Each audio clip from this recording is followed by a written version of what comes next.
This is the dramatic part 2 to part 1 of the Santa serial killer. If you haven't seen part 1, go back and watch it because this is the crazy ending to the case. After finding the sickening pictures on Bruce's computer, police decided to go and arrest Bruce. Police swarmed his house and could not believe what they found. Inside was a man tied up in Bruce's bedroom, tied to his bed with a bag over his head. If they had been any later, this would be Bruce's 9th victim.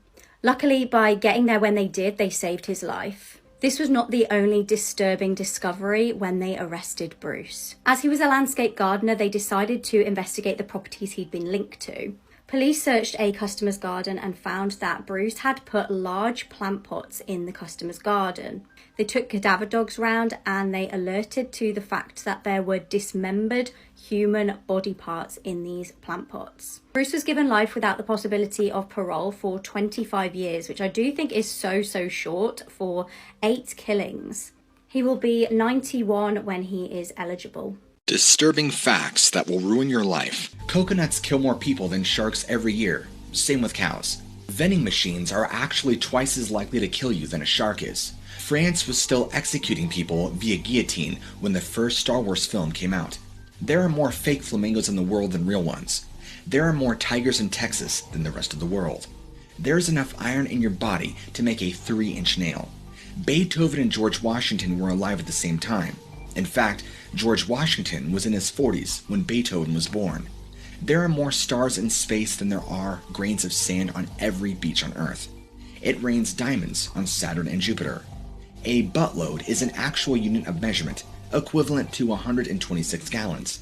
Hit the plus sign if you want to learn more facts. This is some dark stuff going on around the world that the public definitely doesn't know about. Up first, humanity has wiped out 60% of the animal population since 1970. Just think about that for a second. 60% of all animal population has been wiped out.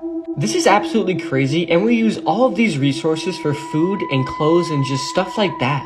But when you hear that we killed 60% of the animal population, it kind of makes you think, right? Next up, we all know the mega city that Saudi Arabia is building called Neom. But did you know Saudi Arabia is sentencing people to death who refuse to move out of their homes so they could actually build the mega city Neom? And their relatives are being sentenced to multiple decades of prison time just for protesting and posting their support to the cause on social media. This is absolutely sickening, and I can't believe nobody is talking about this. This next one is going to keep us all up at night. But bacterial resistance to antibiotics is at an alarming level. There has already been instances of pan-antibiotic resistant strains of bacteria. This can throw us back to the pre-antibiotic era, which will effectively mean if you catch an infection, you will die, just like in the 1400s.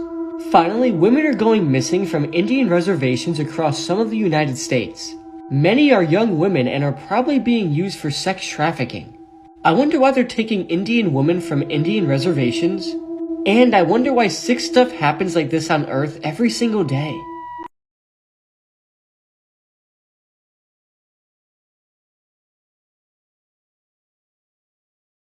Urban legends from around the world. The Luna Park Ghost Train Fire, located in Milsons Point, Australia. Here's the story. On June 9th, 1979, a devastating fire broke out at Luna Park. Said to be an electrical fault and 7 lives were lost. But here's where it gets weird. This is the last photo of Damien Godson. Him, his father, and his brother all died in the fire. This strange man approached them hours before the fire. He placed his hand on the little boy's head and the photo was taken. To this day, nobody knows who that is and why he was there. Legend says he was dressed up as the god Moloch, who asked for children to be sacrificed by fire. What do you think, foreshadowing or just a weird coincidence? Which country is next?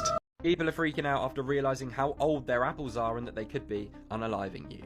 Apples, I'm pretty certain you're not growing them all in your garden, so you have to buy them from somewhere, right? Of course you might buy them from fresh produce sometimes, but most of the time you're going to be buying them in the supermarket and they look all shiny and everything like that. For some reason, most people have been thinking that apples are like a few days old once they're in the supermarket, and are now horrified finding out the truth. Apples in the supermarket, when you're walking down and picking one up, are normally over a year old. Like, they just been sat there, rotting.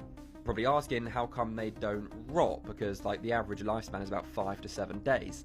Normally they're just put in some ultra storage that keeps them fresh, but normally they're also coated in a special type of wax, which doesn't sound pleasant. Essentially, it keeps them fresh and looking shiny, so you think brand new gung. People have been testing this out on social media recently and like skinning the top of them and getting the wax. Of course, the wax is not good for you, so eating them actually isn't as good as you think it is. But let me know if you knew this, and I'll see you in the next one. So if you're in the United States in the Northeast area, you may have heard of this, but apparently there's these stories about legendary beings that live in the forests of Michigan, Connecticut, and Ohio. Basically, it's about these creatures that look remotely human, but they have these bulbous, melon-shaped heads. To summarize the legend of the melon head creatures, the story goes that when an asylum for the criminally insane burned down, a bunch of patients escaped into the woods. And in order to survive out on their own, they resorted to cannibalism to survive. Also, it's said they have these large melon heads as a result of inbreeding through generations, which have caused a medical condition called hydrocephalus, which is fluid buildup in the head. Some people still claim you really need to watch out for them in some parts of Connecticut and Ohio. Crazy story. If you want to hear more stories like this, I just did a longer video on the melon heads right here. Go check it out right there.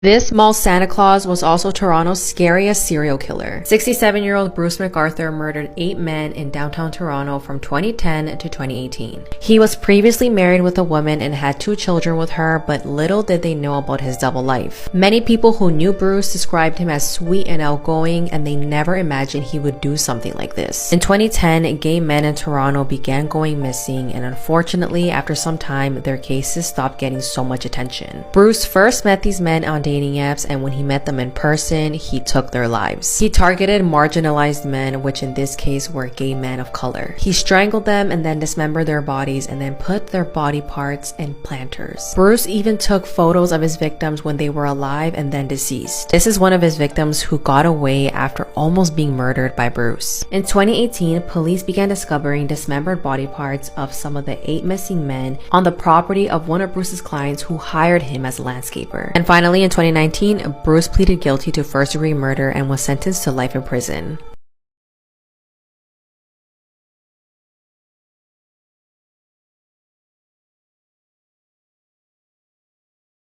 This woman came up with a disturbing and evil plan to get revenge after finding out that her fiancé cheated on her. Now, you would think that she would seek revenge on her fiancé, but no, she had his mistress and her entire family murdered, then she took her own life. If you want to know the full story, head over to my YouTube. I just uploaded a detailed video. Irma Linda Palomo and Nathaniel Hugh Jr. were in a 10-year relationship when she found out about his affair with his co-worker Zoraida Bartolome, who was also a married woman with 2 young kids. Instead of leaving Nathaniel for cheating, Irma Linda came up with this plan to manipulate him into murdering his mistress and her family. And that is exactly what happened. Irma Linda created various social media accounts and posed as a cartel leader and told Nathaniel that he needed to take out Zoraida and her family because she was a mole in the organization. The entire time, Nathaniel believed that he needed to do this because they were orders from the cartel, and he had absolutely no idea that these orders were coming from his jealous fiancé. In September 2023, Nathaniel broke into Zoraida's home and took out Zoraida, her husband, and her 2 kids who were only 7 and 10 years old, and he also took out their 3 dogs. But this case ends with the biggest twist, because when police found out that Nathaniel and Irma Linda were involved in the family's murder, they both ended up taking their own lives before police could arrest them. Russia has just announced that they have developed a vaccine against cancer, and they'll be giving it out to patients for free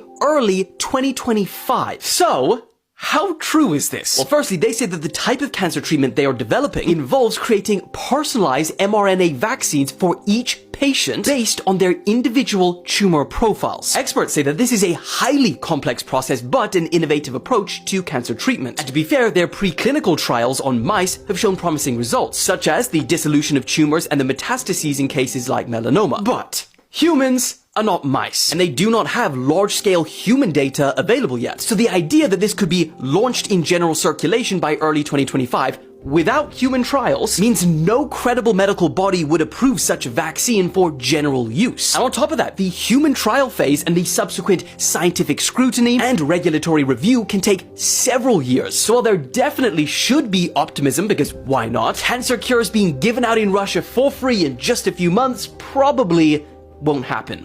Weirdest Kids Toys Ever, Part 40. Now everybody knows who that is. Well, in 1966, they decided to turn him into a water gun. But it had a couple, flaws. Well, first off, his face. Next up was where the water went in. And to top it all off, the trigger. You're telling me nobody at DC saw an issue with this? What the fuck? Mysterious videos that can't be explained. So almost everybody has heard of or seen the Men in Black movies. They follow government agents whose jobs are to keep people quiet after they encounter aliens. However, there may be proof that there are real-life Men in Black. In 2009, a few guests staying at a hotel in the United States encountered these weird lights in the night sky. They weren't really sure what it was that they saw, but they took this picture. And then just 2 days after the guests had left the hotel, 2 mysterious men dressed in all black came to the hotel asking about those people. The security camera shows 2 tall men dressed in all black walking directly to the receptionist at the hotel. The receptionist went on record saying that the 2 men had no eyebrows, no eyelashes, and were extremely pale. And they were only asking questions about the guests who had seen the lights. Many people believe that these 2 men were the real-life Men in Black. People are freaking out after realizing what is actually happening at Disney. I'm sure you've heard about and probably seen photos of the creepy Disney animatronics. The fact that they stay on all night long, forever.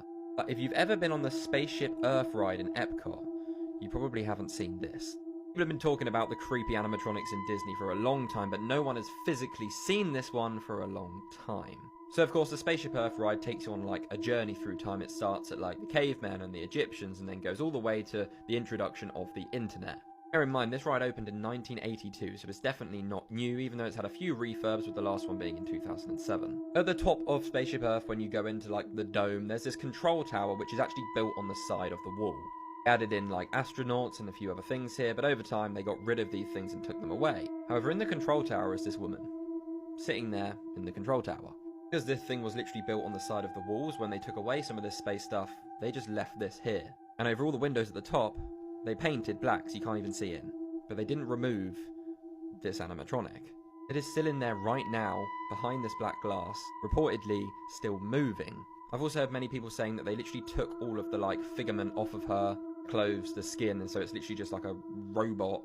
I don't want to say that. Still in there moving after like 40 years. I bet you didn't know that this animal can talk. Seals are found all over the world and are known to be cute, cuddly-looking creatures.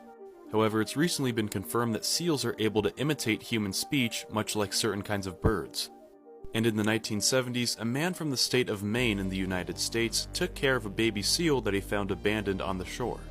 The old man who found him named him Hoover, and he took care of him as his own pet for a while before he had to eventually give him up to a New England aquarium. However, what Hoover's owner didn't know is that while he was taking care of the seal, Hoover was listening to the man's speech patterns and was eventually able to replicate it. While living in the aquarium, Hoover began to imitate and mimic the sounds and speech patterns of his old owner. And he even spoke in a Boston accent just like his caretaker. Just listen for yourself.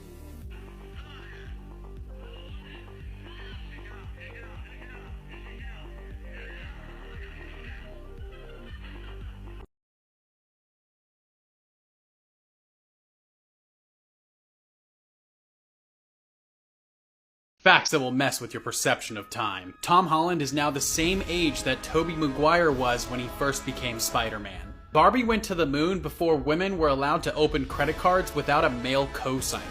The release of Toy Story is now closer in time to the moon landing than today. If you're a millennial, you were born closer to the moon landing than today. 75% of the time you will ever spend with your kids is gone by the time that they're 12. 90% of that time is gone by the time they're going to college. The universe might actually be 26.7 billion years old according to a recent study. This would make it nearly double the widely believed age of 13.7 billion years. From the time it was discovered to the time it lost its status as a planet, Pluto made it less than 1/3 of the way around the sun. We only recently found out that the sun was made of hydrogen and helium. Julius Caesar lived closer in time to us than he did the Great Pyramids. The last known battle involving samurai happened less than 150 years ago. This might be the most disturbing case in human history, and before I begin, you've been warned. On January 19th, 1996, the mutilated remains of Diao Aiqing, who disappeared 9 days prior, were found across multiple locations in China. Her body had been dismembered into over 2,000 pieces. The case remains unsolved, and it's one of the most notorious crimes in Chinese history. On January 10th, 1996 in the evening, Diao and her college roommate were punished for the illegal use of an electric appliance. After a conflict with the dormitory management, she left the building and did not return. Diao was last seen alive wearing a red coat with a black lining. She was reported missing, but her family was not notified by the authorities until January 19th. The discovery of Diao's remains in the winter of January 19th was first reported by a sanitary worker. Initially, he thought it was pork, so he brought it home for food. And while preparing the meat for himself, 3 human fingers were found in it. The worker then reported the discovery to the police, and they confirmed they were human fingers. Human remains in plastic-wrapped packages were eventually discovered across 8 locations around the university, including at a stadium, entrance gate, hospital, and along roadsides. The police later confirmed that the scattered remains were of Diao's and informed her father to visit Beijing. Between January 20th and 30th, Diao's head and clothes were found. More than 2,000 human remains were recovered. Diao's head and internal organs were boiled for several days. Crucial organs including the heart, liver, and spleen were never found. The forensics team was only able to identify the remains as belonging to a female through the analysis of body hair and muscle tissue. Relatives of Diao were able to identify her through a mole on her right cheek. A senior officer involved in the case described the killing as really cruel, which in my opinion is a nice way to put it. The officer also added that the pieces of flesh were dissected with high precision, only achieved by an individual with great understanding of anatomy. Police concluded that the murderer must have been a professional butcher or surgeon. Teachers and students then became the subject of investigation. 2 suspect profiles were brought up, including a single physical fit middle-aged male. However, the university department could not find any individuals that matched the characteristics of the profile. A major investigation was launched in the university and the areas around, but no major clues of the crime were found and the case failed to make any progress. In 2016, Nanjing police told the family of Diao that the case is still under investigation. Okay, so let's talk about this case for a second. If the killer was never found and he had the skill to dissect somebody into 2,000 pieces, and never get caught with it, don't you think he might be a serial killer? And if he was, how many more people do you think he murdered after Diao? The dedication and skill, and honestly the obsession to cut somebody into 2,000 pieces and not get caught with it is crazy. This person could be walking around the streets of China today doing the same things to other people that he did to Diao. The thought of that is absolutely disturbing, and may Diao rest in peace.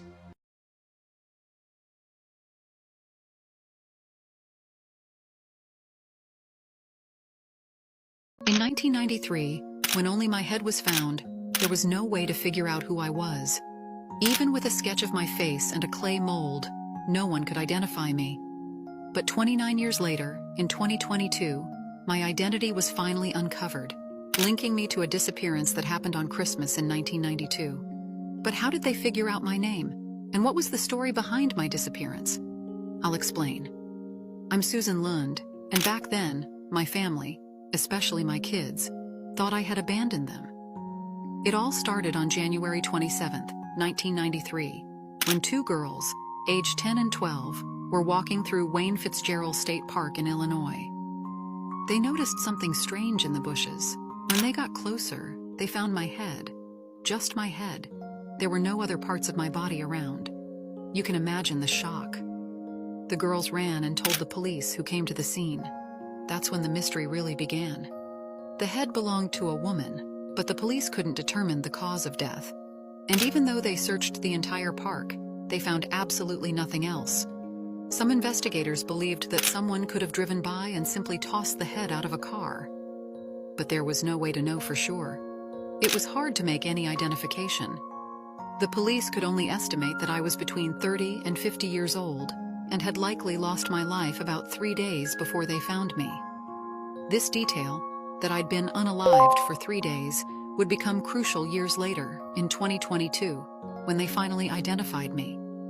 A sketch of my face was made and shared with the media, especially the newspapers around at the time. Remember, this was 1993. They also noted that I had worn braces and had a silver tooth, but that wasn't enough information. No one came forward to identify me, and the investigation hit a dead end because there were no other clues. Then it became clear why no one recognized me. I had disappeared about 200 miles away in another state.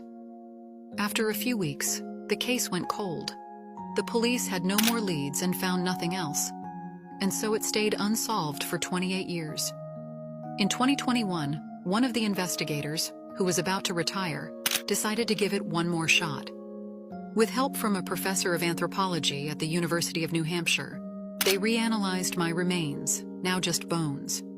They managed to extract new DNA samples using more advanced technology. They also made a new sketch, but again, no one recognized my face. However, this time, they were able to identify me through the DNA samples. They used genealogy to build a profile and entered the data into a database with millions of people's information. There was a match. The DNA led them to my family. They quickly discovered that a member of this family had disappeared on Christmas Eve in 1992. Me, Susan Lund. I was 25 years old, had 3 kids, and was pregnant at the time of my disappearance.